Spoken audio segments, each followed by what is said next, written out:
Muhammad est l'esclave et le messager de Dieu, une croyance fondamentale pour tous les musulmans. Tout ce que le prophète a transmis est vérité, et nous y croyons fermement. Mais qu'a-t-il enseigné sur la mort? Que se passe-t-il dans la tombe? Et que vivrons-nous au jour du jugement? Dans ce nouvel épisode de la quête du savoir, nous explorerons ces questions essentielles.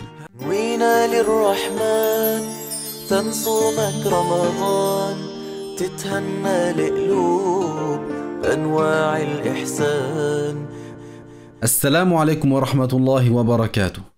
Heureux de vous retrouver pour un nouvel épisode de notre série La quête du savoir. Dans les précédentes émissions, nous avons expliqué de manière résumée le sens du premier témoignage. La ilaha illallah. Il n'est de Dieu que Allah. Aujourd'hui, nous poursuivons cette quête précieuse avec l'explication du deuxième témoignage, Muhammad Rasulullah. La signification de Wa ashhadu anna Muhammadan Rasulullah, je témoigne que Muhammad est le messager de Dieu alayhi salatu wassalam, est la suivante.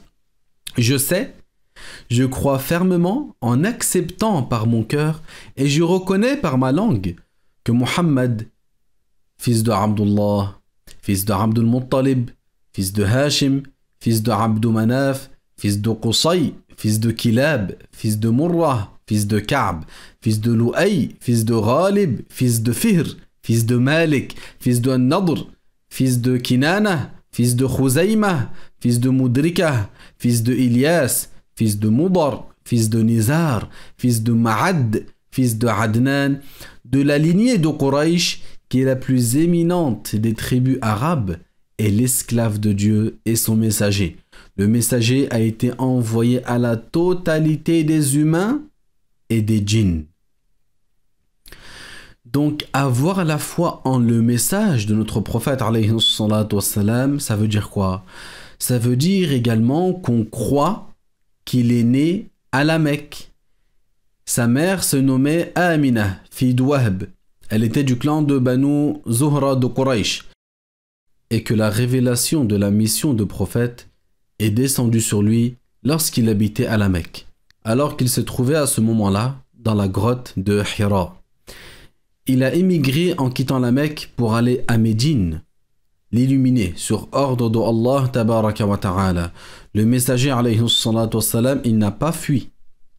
Le messager de Dieu alayhi salatu wassalam, il n'est pas un lâche. La lâcheté est impossible au sujet des prophètes. On dit que le prophète alayhi salatu wassalam a émigré sur ordre de Allah azza wa jal de la Mecque à Médine. Le messager de Dieu est resté 13 ans à la Mecque. 13 ans, et ensuite il a eu l'ordre d'émigrer à Médine. Et il est décédé et a été enterré à Médine, dans la chambre de la dame Aïcha, que Allah Ta'ala l'agrée. Quand on dit « je témoigne que Muhammad est le messager de Allah », ça veut dire également qu'on croit qu'il a été véridique en toutes les choses qu'il a fait savoir et qu'il a transmises de la part de Allah, et qu'il ne se trompe jamais en cela. Le messager de Dieu, alayhi salatu wassalam, il lui est impossible qu'il se trompe dans les sujets de la religion. Allah Ta'ala dit وَمَا يَنطِقُ عَنِ الْهَوَى إِنْ هُوَ إِلَّا وَحْيٌ يُوحَى. Allah Ta'ala dit dans le Coran au sujet du prophète Muhammad alayhi salatu wassalam, ce qui signifie il ne parle pas sous l'effet de passion, il ne parle que suite à une révélation qui lui est révélée. Et le prophète alayhi salatu wassalam a dit لَيْسَ أَحَدٌ إِلَّا يُؤْخَذُ مِنْ قَوْلِهِ وَيُدَعْ غَيْرَ النَّبِيِّ صلى الله عليه وسلم, qui signifie il n'est personne sans que l'on prenne ou que l'on délaisse de sa parole excepté le prophète alayhi salatu wassalam. Ça veut dire que de la part du messager de Dieu, on ne délaisse absolument rien, on prend tout de sa part. Le prophète alayhi salatu wassalam est véridique en toutes les choses qu'il a fait savoir et qu'il a transmises de la part de Allah. Et le messager ne se trompe jamais en cela, que ce soit concernant les nouvelles des communautés antérieures, comme la communauté du prophète Moussa, comme la communauté du prophète Ibrahim, alayhi salatu wassalam. Le prophète Moussa, le prophète Ibrahim, le prophète Jésus sont musulmans. Le prophète alayhi salatu wassalam nous a informés, d'accord, de leurs nouvelles. D'accord, qu'est-ce qui s'est passé comme histoire avec ces prophètes-là. Donc il est véridique en tout ce qu'il a transmis de la part des messagers et des communautés antérieures. Également, le messager de Dieu est véridique dans ce qu'il a transmis dans les sujets concernant le commencement de la création.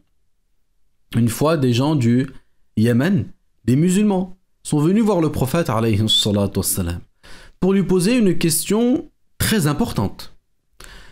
La question était: quelles ont été les premières créatures que Allah a créées?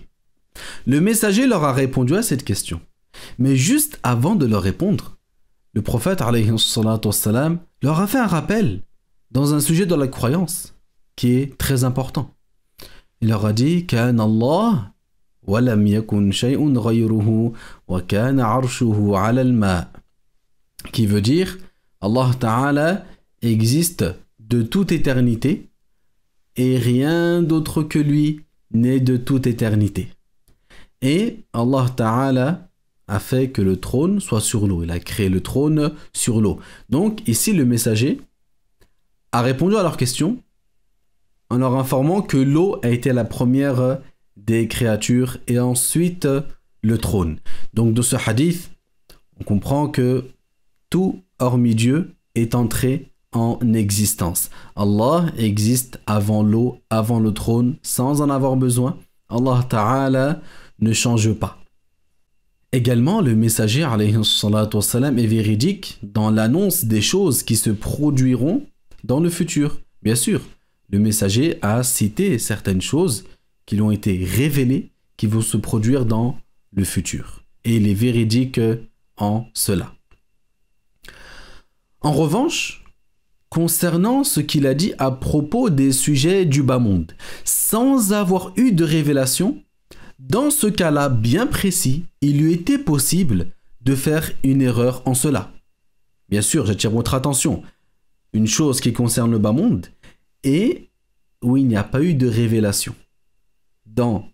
Avec pareille condition, oui, il était possible pour le prophète alayhi salatu wassalam de faire une erreur en cela.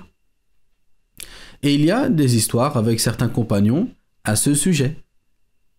Une fois, le prophète alayhi salatu wassalam a demandé aux compagnons de s'installer dans tel endroit. Et ensuite, un compagnon qui connaissait bien cette région-là, regardez, subhanallah, le respect qu'il a envers le prophète alayhi salatu wassalam. Il voulait lui donner son avis. Mais avant de lui donner son avis, il a demandé au messager. Il a dit: ô messager de Dieu, ce que tu nous as demandé de faire, est-ce une révélation qui t'a été révélée ou non? Regardez, subhanallah, ce magnifique comportement de la part de ses compagnons. Et le messager, alayhi salatu wassalam, dans cette histoire-là, il lui avait informé que ce n'était pas suite à une révélation. Et alors là, le compagnon, il a proposé son avis au messager, alayhi salatu wassalam, et le prophète, alayhi salatu wassalam, tant il est modeste, la personne la plus modeste que Allah Ta'ala a créée, a pris en considération l'avis de ce compagnon. Regardez, subhanallah, le comportement des compagnons envers le messager et le comportement du messager envers ses compagnons.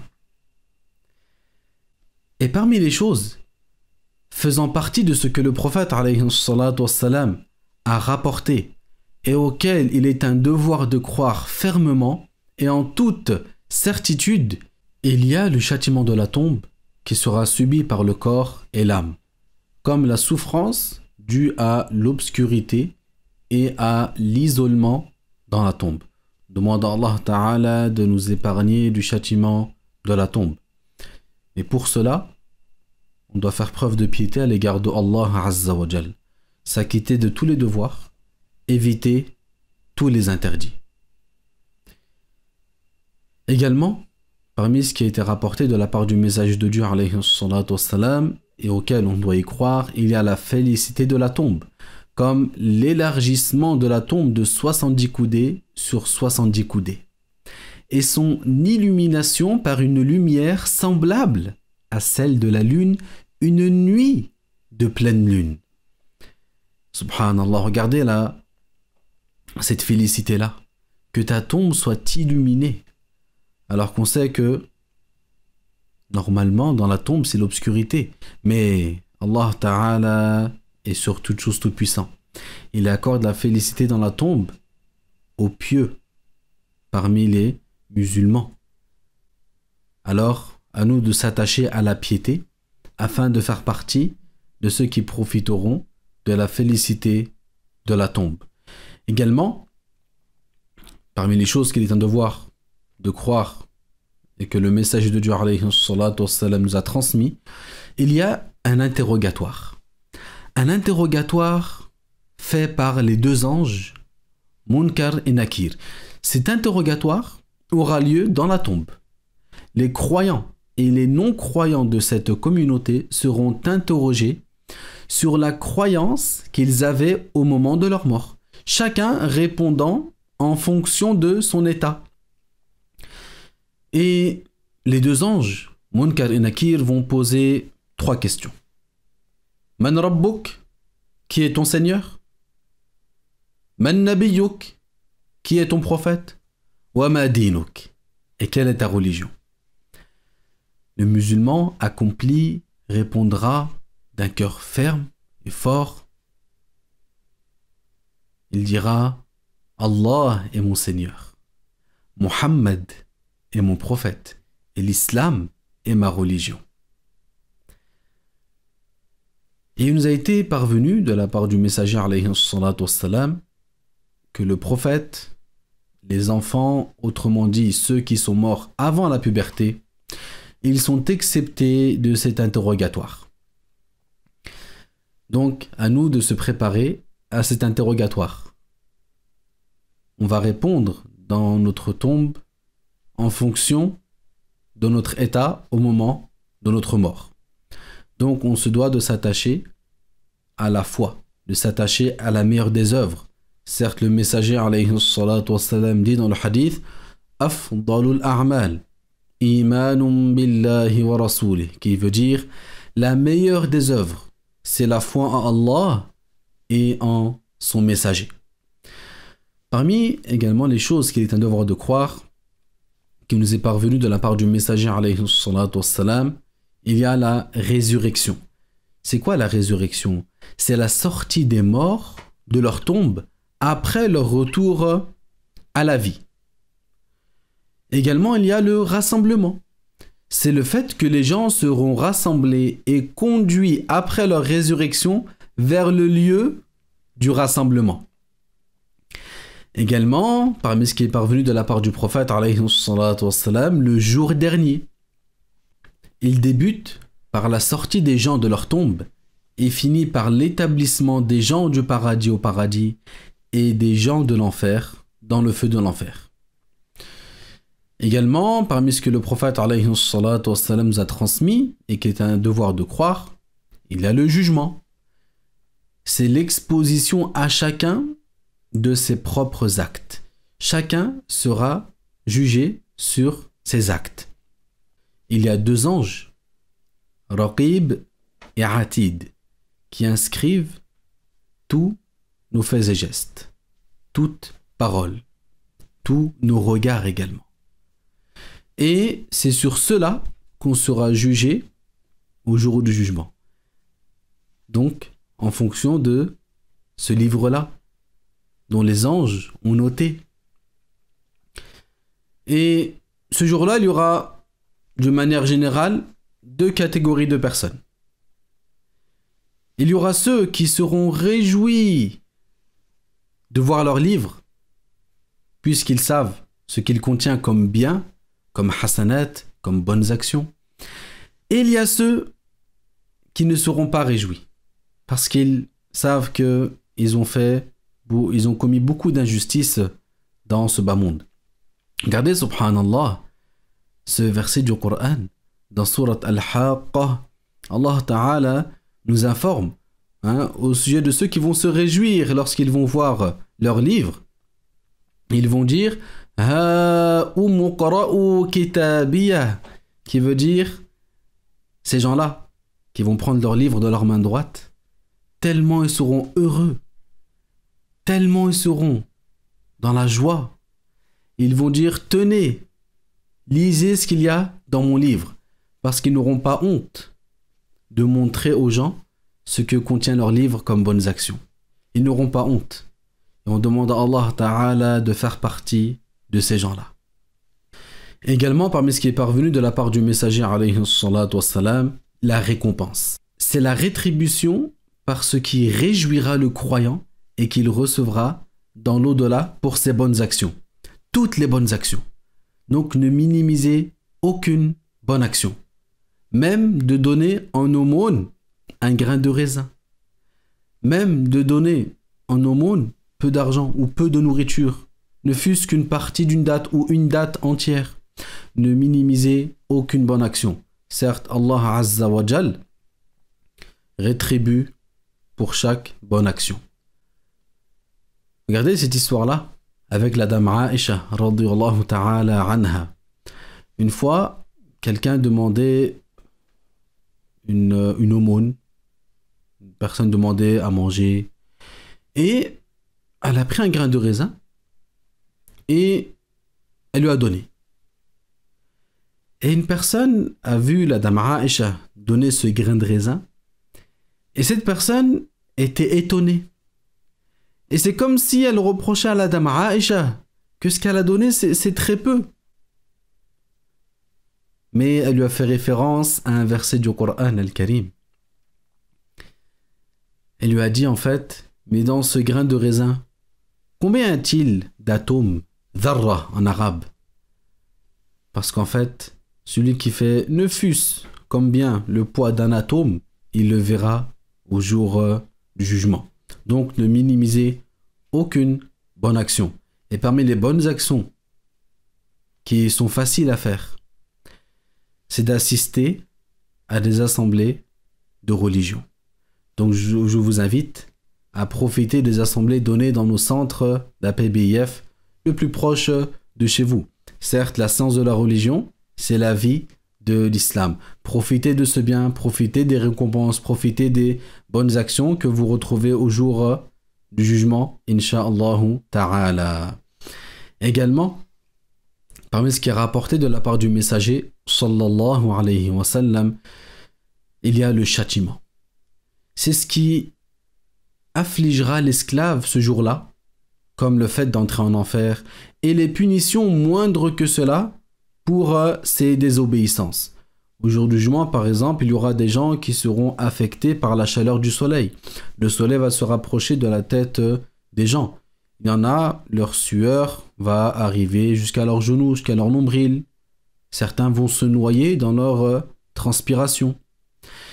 Et il y a également, subhanallah, donc on a ceux qui seront affectés par la chaleur du soleil, mais il y a ceux qui ne seront pas du tout affectés par la chaleur du soleil, et ce sont les pieux, les vertueux, les prophètes et les messagers. Ils seront sous l'ombre du trône. Ils seront vêtus, repus sur des montures. On demande à Allah Ta'ala d'œuvrer dans ce bas monde, dans le bien, afin d'être, au jour du jugement, au nombre de ceux qui seront sous l'ombre du trône. Et également, parmi les choses qui sont parvenues de la part du messager, alayhi salatu wassalam, il y a la balance. Les actes des esclaves seront pesés sur la balance au jour du jugement. Le croyant, lui, il aura la balance des bonnes actions et des mauvaises actions. Et si la balance des bonnes actions va l'emporter, alors il rentre au paradis sans châtiment. Et si la balance des mauvaises actions l'emporte, on dit qu'il est sous la volonté d'Allah. Si Allah veut le châtier, il le châtiera. Si Allah veut lui pardonner, il lui pardonne. Et si les deux balances sont à égalité, Allah Ta'ala lui pardonne et il rentrera au paradis, sans châtiment. Regardez, subhanallah, la miséricorde de la part d'Allah Azza wa Jal. Comme je vous l'ai dit, ne minimisez aucune bonne action. Vous savez, il est parvenu qu'au jour du jugement, il y a certaines personnes qui seront à la recherche d'une seule hasana, d'une seule récompense, afin d'être épargné du châtiment et que sa balance des bonnes actions l'emporte. Il sera à la recherche d'une bonne action. Mais ce jour-là, toi et moi, nous allons penser à nous-mêmes. On va dire nafsi, nafsi. Mais le messager, sallallahu alayhi wa sallam, lui, il va penser à chacun d'entre nous. Et il dira ummati, ummati, ma communauté, ma communauté. Et parmi ce qui nous a été rapporté de la part du messager, sallallahu alayhi wa sallam, il y a l'enfer, à savoir la géhenne, qui est la demeure préparée pour le châtiment des mécréants et de certains musulmans désobéissants. L'enfer est déjà créé actuellement et ne cessera jamais d'exister pour l'éternité. Alors, œuvre dans ce bas monde afin d'éviter ce feu ardent. Parmi les choses également que le messager alayhi salatu wassalam nous a enseigné et transmis, il y a le pont, as-sirat. Le pont, c'est quelque chose que Allah Ta'ala a créé. Il surplombe l'enfer et les gens y parviendront, c'est-à-dire sur le pont, pour le traverser. Et ce sont les actes des gens qui les porteront. L'une de ces extrémités est sur la terre changée et l'autre du côté du paradis après l'enfer. Et également, il y a le bassin, parmi les choses que le prophète alayhi salatu wassalam nous a transmis. Dieu Azza wa Jal y a réservé une boisson pour les gens du paradis. Ils en boiront après avoir traversé le pont et avant d'entrer au paradis et n'auront alors plus jamais soif. Et le plus grand des bassins, c'est celui du prophète Muhammad sallallahu alayhi wa sallam. Et parmi les sujets très importants que le prophète alayhi salatu wa sallam nous a enseignés, il y a l'intercession. Les intercesseurs demanderont dans l'au-delà à Allah pour certains désobéissants musulmans que le châtiment leur soit épargné. Et elle n'aura lieu qu'en faveur des musulmans. Et parmi les choses que le prophète alayhi salatu wassalam a enseigné, l'existence du paradis.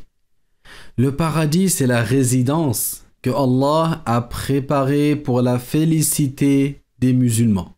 Le paradis est déjà créé actuellement et ne cessera jamais d'exister pour l'éternité. Au paradis, les gens vivront éternellement, tout comme Dieu Azza wa Jal nous l'apprend dans le Coran, dans Surat An-Nisa, وَالَّذِينَ آمَنُوا وَعَمِلُوا الصَّالِحَاتِ سَنُدْخِلُهُمْ جَنَّاتٍ تَجْرِي مِنْ تَحْتِهَا الْأَنْهَارُ خَالِدِينَ فِيهَا أَبَدًا لَهُمْ فِيهَا أَزْوَاجٌ مُطَهَّرَةٌ وَنُدْخِلُهُمْ ظِلًّا ظَلِيلًا. Ce verset signifie « Ceux qui ont été croyants et ont agi en bien, nous les ferons entrer dans des jardins sous lesquels coulent des fleuves. Ils y resteront éternellement, ils auront des épouses pures. » Le messager, sallallahu alayhi wa sallam, a dit dans le hadith « Yunadi munadin, inna lakum an tasihhu, fala tasqamu abada, wa inna lakum an tahyaw, fala tamutu abada, wa inna lakum an tashibbu, fala tahramu abada. وإن لكم أن تنعموا فَلَا تَبْأَسُوا أَبَدًا. Ce hadith éminent, il signifie un ange appellera et sera entendu par les gens du paradis. Il dira, vous resterez en bonne santé, vous ne tomberez jamais malade. Vous resterez vivant éternellement, vous ne mourrez plus jamais. Vous resterez jeune éternellement, vous ne vieillirez jamais. Vous aurez une félicité, vous ne serez atteint d'aucune tristesse à jamais. Et parmi les choses que le prophète alayhi salatu wassalam a transmises et auxquelles on doit croire fermement, il y a le fait de voir Allah Ta'ala avec les yeux dans l'au-delà, à savoir que cette vision est une réalité et sera réservée aux croyants. Alors qu'ils seront au paradis, les croyants verront Allah sans comment, ni endroit, ni direction, ni similitude, tout comme l'a dit explicitement l'imam Abu Hanifa, que Dieu l'agrée. Non pas comme sont vues les créatures, parce que les créatures sont dans une direction par rapport à celui qui les voit. Seulement, ce sont les croyants qui seront dans leur endroit au paradis. Ils verront Allah alors que Allah est sans endroit. Et parmi les choses que le prophète alayhi salatu wassalam nous a enseigné, il y a l'éternité en enfer ou au paradis. Il est un devoir de croire que les croyants resteront éternellement au paradis et que les non-musulmans resteront éternellement en enfer et qu'il n'y aura plus jamais de mort après cela. Donc, à nous d'œuvrer dans ce bas monde afin d'être parmi les gens du paradis et d'éviter l'enfer à tout jamais. Donc, on demande à Allah Ta'ala d'être parmi les gens du paradis qui entreront au paradis sans passer par un châtiment préalable. Voilà de manière résumée ce qu'il faut savoir sur le début de l'explication du deuxième témoignage et sur le jour du jugement. Chaque point évoqué peut être approfondi et expliqué en détail. Mais, comme on a dit, l'objectif de notre série, la quête du savoir, est de proposer une présentation concise des notions essentielles que tout musulman doit connaître. Pour un apprentissage plus précis et approfondi, nous vous invitons à vous rendre dans le centre APBIF le plus proche de chez vous. Et dans la prochaine émission, nous poursuivrons, Inch'Allah, l'explication du deuxième témoignage. Ne manquez pas ce rendez-vous. Alhamdulillah, wassalatu wassalamu ala rasulillah. وبتصفى الأرواح وبتزيد الأرباح وبنادي المكروب هم كله راح